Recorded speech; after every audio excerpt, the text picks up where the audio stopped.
Bangladesh were hoping to pull off yet another miracle after their historic series win in Pakistan. And they did show some glimpses of brilliance on the morning of that opening day where they had India 144 for 6. But then experience shone through, and India, in the end, sauntered to a comfortable and dominant 280-run win.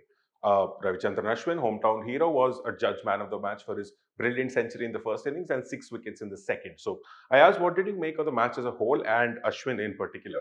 Well, I think Bangladesh will be extremely disappointed. As you mentioned, 34 for 3, the big guns gone, Rohit, Virat, and Shubman Gill, and they had India under a lot of pressure. But then, Yashasvi Jaiswal, I thought, played a smart knock, so did Rishabh Pant in the first innings to stabilize things a bit. And then, of course, the two all-rounders, Ravi Ashwin and Ravindra Jadeja, taking India to what turned out to be a formidable score. Remember, India could have enforced the follow-on, they didn't, and they won handsomely, 280 runs. But great depth and balance of the team has come through. The versatility of the Indian team in Indian conditions, the batting, the bowling, barring, of course, there is a tinge of irony, Anirudh, that the only guys who didn't make runs were Rohit, Virat, and KL Rahul, the three most seasoned batsmen, so to speak. But never mind that. I think what's come through is that the batting is in good form. The bowling, which is always going to be the challenge for the Bangladesh batters, was really the one which won the match for you. And Ravi Ashwin and Jadeja and Jasprit Bumrah and Siraj, all of them picking up wickets. It was a fantastic all-round show. Yeah, and you spoke about the veterans in the batting lineup kind of altering, but the veterans especially the spinners, Jadeja and Ashwin were ever so reliable. But it was really the youngsters who stepped up, like you mentioned. So, including Jaiswal in that first innings, Pant in, I would say, both innings, and Gill in the second innings. So, really good signs for India. Very good signs for India. And look, this is all preparation for the more challenging series that is coming up, which is against Australia. 5 Test matches there, and then of course to try and win the World Test Championship final, which has eluded India for 2 cycles. So that's really the objective, the WTC final, to win that.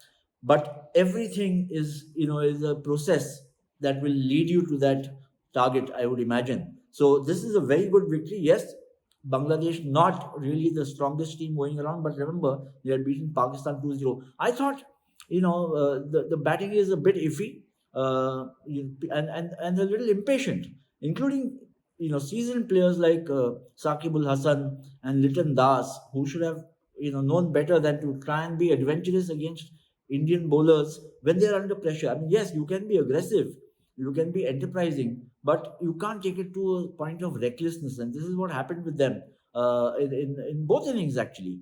So they had a heavy price to pay. When you lose by such a huge margin, then obviously when you get into the second test, the pressure is even greater. So Bangladesh under the pump, I think, but India, lots of boxes they've ticked already.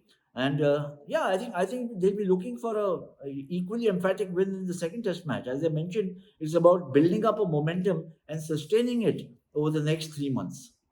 Yeah, so you spoke about Bangladesh faltering there, but what do you think they can do differently in the second match, or is the gulf just too wide for them to do anything? On the face of it, it seems like the disparity between the two teams is really stark. But they've got a decent bowling attack. Without Saqib pulling his weight, they still managed to put India under pressure. I think Hassan Mahmood is a good find. He gets the ball to move both ways, late swing.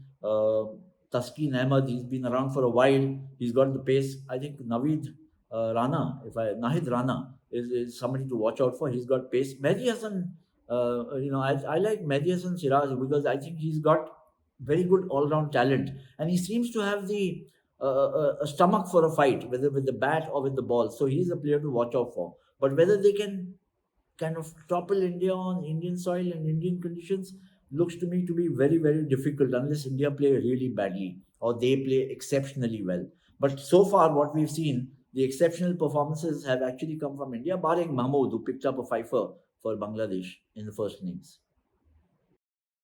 Lastly, talking of exceptional performance, I'd like to come back to Ashwin. Now, he recently turned 38, and he seems to have rediscovered his batting touch. He was opening the batting in the TNPL recently, and he's sort of added this feather to his bow now at 38. So, how long do you think this can go on? And Do India have someone who can replace him for this?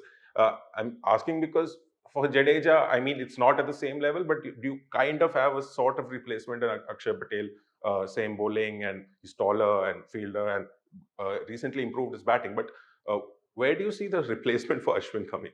I don't see a replacement for Ashwin in the current scenario. I mean, yes, he's 38, he's a little long in the tooth, but he's just got so much drive in him, so much ambition, so much desire to be excellent and be seen amongst the top notchers, not just in his era, but in the pantheon of all time greats. And look, I think, Anirudh, it might seem a little uh, blasphemous to say this, but he's really pitched himself now to be recognized as India's greatest all-rounder. He's Kapil Dev for long India's greatest all-rounder, but both him, Ashwin, and Jadeja are now in tandem and individually are, I think, eyeing that slot to be on that pedestal.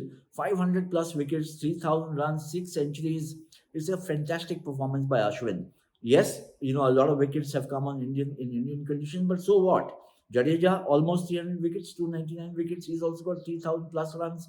Brilliant fielder. So, I mean, if you ask me, somebody of my vintage, and I've seen a lot of Kapil Dev, I think he's still, to me, is a nudge ahead of all other challengers for the spectacular way in which he played, for the kind of deeds that he achieved, especially as a fast bowler on Indian pitches.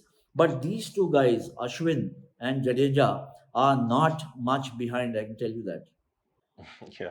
So finally, the next test match comes up on Friday. So we'll come back to you just before that to preview that. So yeah, that's it for this episode of Sports Room. We'll see you next time. Thanks, Anirudh. Catch up. Cheers.